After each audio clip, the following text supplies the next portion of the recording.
नमस्कार दोस्तों। Israel Hamas युद्ध में जो स्थित मिडिल ईस्ट और दुनिया के अन्य देशों की बन रही है, लगभग उसी स्थिति की शुरुआत 23 जुलाई 1914 को हुई, जब सेराजेवो ऑस्ट्रिया सिंहासन के उत्तराधिकारी आर्ड ड्यूक और उनकी पत्नी की हत्या कर दी गई। इसी कृत्या के बाद ऑस्ट्रेलिया ने सर्बिया को चेतावनी दी, लेकिन जब उस पर कोई असर नहीं हुआ तो 1 महीने बाद ऑस्ट्रेलिया ने सर्बिया पर आक्रमण कर दिया। यहीं से प्रथम युद्ध की नींव पड़ी और यूरोप समेत दुनिया के अनेक हिस्सों तक इसका असर हुआ। इस युद्ध में दोनों पक्षों से लड़े रहे देशों के अपने अपने हित से 4 से ज़्यादा साल तक चले इस विनाशकारी युद्ध ने दुनिया को अनेक सबक भी दिए। करोड़ों जाने लेने के बाद 11 नवंबर 1918 को उस युद्ध के समापन की घोषणा हुई, लेकिन तब तक बहुत कुछ बर्बाद हो चुका था। इसे प्रथम विश्व युद्ध का नाम किसने दिया? इस युद्ध में रूस, फ्रांस, ब्रिटेन ने सर्बिया की मदद की, तो जर्मनी ने ऑस्ट्रेलिया की जर्मन विचारक अर्नस्ट हैकेल ने पहली बार इसे प्रथम विश्व युद्ध नाम दिया। इस महाविनाशकारी युद्ध में लगभग 9 करोड़ सैनिक, 1.3 करोड़ आम नागरिक मारे गए।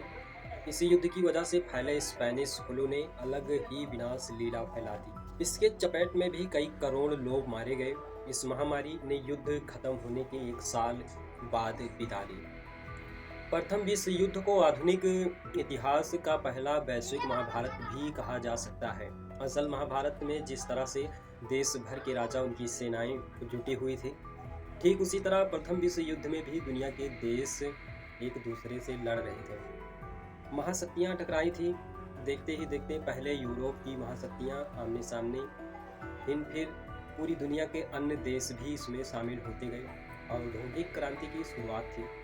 सभी बड़े देश चाहते थे कि उनका विस्तार हो, वे अपने प्रभाव वाले देशों से कच्चा माल ला सकें, अपना तैयार माल वहां भेज सकें। इसके लिए अलग अलग देश अपनी अपनी सुविधा से कूटनीति करने लगे, एक दूसरे पर हमले करने लगे। नतीजे में से एक दूसरे के प्रति अविश्वास बढ़ता गया, वैमनस्य भी बढ़ा और युद्ध खींचता चला गया। कुछ ही महीनों में यह इतना विनाशकारी दौर में पहुंच गया कि सब केवल लड़ रहे थे आपस में। शांत कराने की दो ही तो किसी को चिंता भी नहीं थी।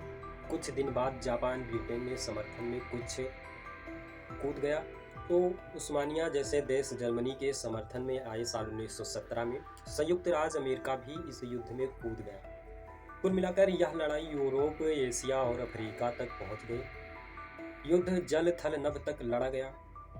ऑस्ट्रिया, जर्मनी, हंगरी, उस्मानिया केंद्रीय शक्ति कहलाते, तो सर्बिया, ब्रिटेन, रूस, फ्रांस, इटली मित्र देश के रूप में भी पहचाने। बाद में यह युद्ध और अराजक हुआ जब जर्मनी से तटस्थ लक्ज़मबर्ग और बेल्जियम पर हमला बोल दिया।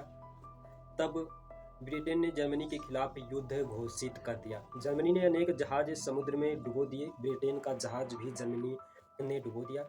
इसमें कुछ अमेरिका नागरिक भी सवार थे। तब अमेरिका भी ब्रिटेन के साथ समर्थन में कूद गया। 1918 में केंद्रीय शक्तियों का हार का सामना करना पड़ा। जर्मनी ऑस्ट्रिया की पहल पर 11 नवंबर 1918 को युद्ध में समाप्ति की घोषणा की। भारत ने उस समय ब्रिटेन की ओर से लड़ रहा था, क्योंकि उस समय भारत पर ब्रिटेन का राज था। जवान और अफसर तो भारत से गए ही थे। करीब 2 लाख घोड़े और ऊंट, गाय, भैंस, बैल भी भेजे गए थे। 8 लाख भारतीय सैनिकों ने इस युद्ध में हिस्सा लिया था। आंकड़ों के मुताबिक इनमें से 74,000 शहीद हो गए थे और हजारों की संख्या में भारतीय सैनिक घायल हुए थे। भारत की अर्थव्यवस्था दिवालिया हो गई थी। ब्रिटेन उस समय इस युद्ध में इस कदर डूबा हुआ था कि वह भारत का सब कुछ दांव पर लगा बैठा। लोगों की रोटी तक, बहुत बड़ी मात्रा में अनाज तक भारत से युद्ध में भेजा जा रहा था। युद्ध समाप्ति के बाद ब्रिटेन ने गढ़वाल राइफल्स के 2 सैनिक को ब्रिटेन के उच्चतम पदक विक्टोरिया क्रॉस से सम्मानित किया। 9,200 जवानों की वीरता प्रदान पदक दिए गए। इन्हीं सैनिकों के सम्मान में दिल्ली में साल 1921 में इंडिया गेट की नींव रखी गई, जो साल 1921 में बनकर तैयार हुआ। दोस्तों, यही रही हमारी जानकारी कि इंडिया गेट की नींव कब रखी गई और क्यों रखी गई, किसके याद में रखी गई। जानकारी अच्छी लगी हो तो वीडियो को लाइक करना, कमेंट करना और दूसरों के साथ ये जानकारी शेयर करना, और चैनल पर नए हो तो चैनल को सब्सक्राइब कर लेना। मिलेंगे फिर अगली वीडियो में, तब तक के लिए